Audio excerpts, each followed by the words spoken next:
A tapas bar. I hate places like this. £5 for a thick omelette and a plate of olives.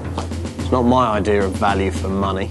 The chances are we'd all be eating in places like this if in 1588 King Philip of Spain had had his way. I'm talking, of course, about the Spanish Armada.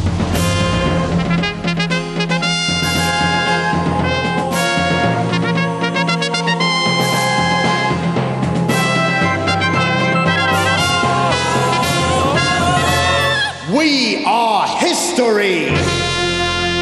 Tuesday, 20th of July, 1588, with the Spanish Armada just a couple of miles away off the coast. This is quite literally where Sir Francis Drake might have stood on that fateful day.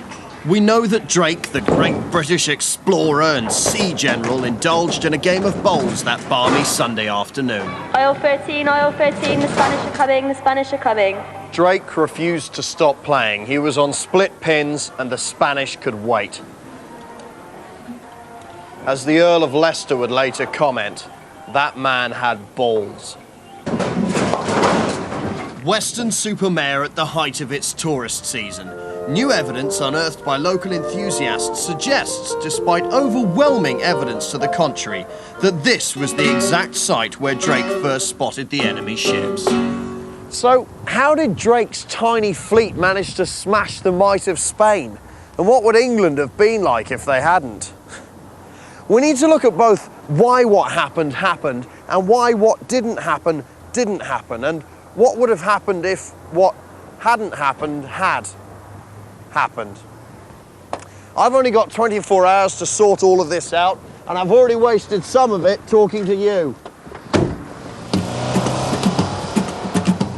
Me llamo David Oxley. Tiene patatas fritas. My name is David Oxley. Do you do chips? Now, that's all very well on holiday, but I'd have to know a lot more Spanish than that if the Armada had succeeded. And this good old English oak wouldn't have looked like this. Instead, it would have looked more like this. Because all of England would be nothing more than a Spanish colony. Do you think British people would cope with the Spanish way of life? For example, bullfighting? No, definitely not. 2 hours kip after lunch? Oh, that would do me fine, that would. Bull running? No. Hurting donkeys? No, definitely. Thick Spanish omelette? No, I wouldn't. I don't like that neither. Lisping? Not too bad, but I'm not keen on it then, put it that way. I've enlisted the help of the children of Brislington School to try to recreate the coming of the Armada to their town. They've been learning about it in class and are all very eager and talkative.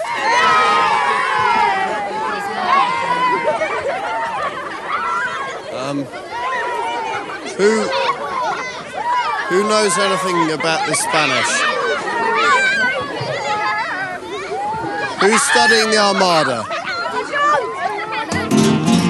Philip's aim was to spread the word of his one Catholic God across the length and breadth of the known world, a sort of Dieu sans frontières.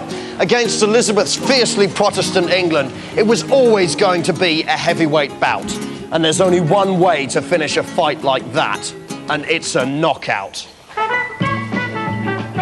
Hello, I'm David Oxley, commander of the English fleet. Now, who's going to help me put the wind up the Spanish? The team captains are picking their sides for the battle. I've asked my researchers to make sure all the weaker swimmers are on the Spanish team, much as Drake would have done in 1588. So Drake sails into Cadiz harbour, sinks some Spanish ships. I've got a great quote from him here. It says, "I have singed the King of Spain's beard." So we're going to base the whole first part of the reconstruction around that. Oh yeah, sounds good to me, yeah. Got a lighter here somewhere. Oh, hang on, David. Is that why I've got this on? Yeah. You're going to burn it? Well, not burn it, no, just singe it. Yeah, it's on my face. So, don't be such a It'll girl. burn. I'm not going to let you burn my face. All right, okay, take the beard off. Just give it to me. I'll show you how safe it is. All right, that's right. One beard. Okay. There we go. Singe. Shit. Okay, now we are going to need another beard for the actual shot. Yeah. Round one is called Singeing the King of Spain's Beard. Now, I'm afraid we're not going to be using real fire. I know, I'm sorry. It's not my decision. Some people felt that it might be dangerous. Now, the English team will be led by Queen Elizabeth. And it's the job of the English team to steal the beard off the King of Spain and get onto the escape raft and take it up to Queen Elizabeth, who will be waiting for you on the coast of England over there. So on my mark, 3, 2, 1. Go on, England! Go on, England! You have to win! Yes, go on! England! England! England! Oh, for God's sake! You have to win! Come on, England! You're losing! Go on, get a pull the beard off!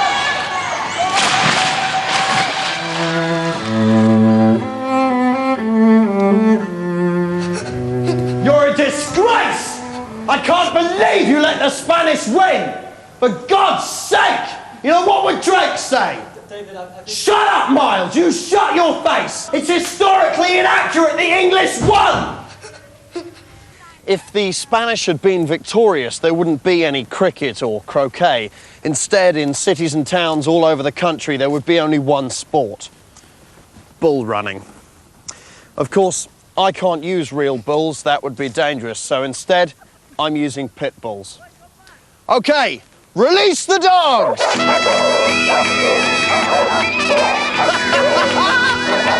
Run!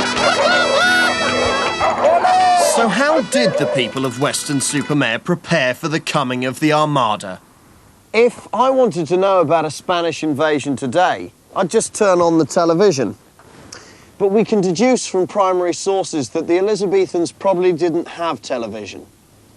Instead, they lit beacons all along this coastline to pass the news from one town to another. It was their equivalent of an hourly news bulletin.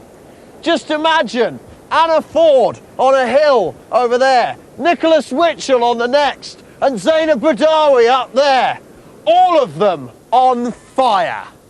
Drake vowed he'd never let a day go by. Let's just hope that this lot can achieve as much as Drake did all of those years ago. Now, what the Spanish were trying to do was bring their way of life over to England. And all the English were trying to do was protect their age-old traditions. On my mark, let's do it! Unfortunately, the Spanish balls are going into the English buckets. This is historically inaccurate. Drake knew then things had to get a little nuts. 130 ships did battle that day, and 40,000 men did too. The carnage was immense. And though the Spanish took an early lead, ultimately the English were just too hard. King Philip was forced to flee, and Drake was victorious. But at what price? At the dawn of the 21st century, I think it's important to ask ourselves whether maintaining England's sovereignty in the face of European intervention is really worth the lives of thousands of young men. Well, I know what I think.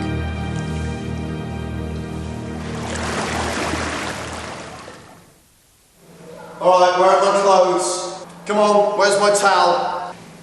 Miles, you little shit. Give me my clothes back.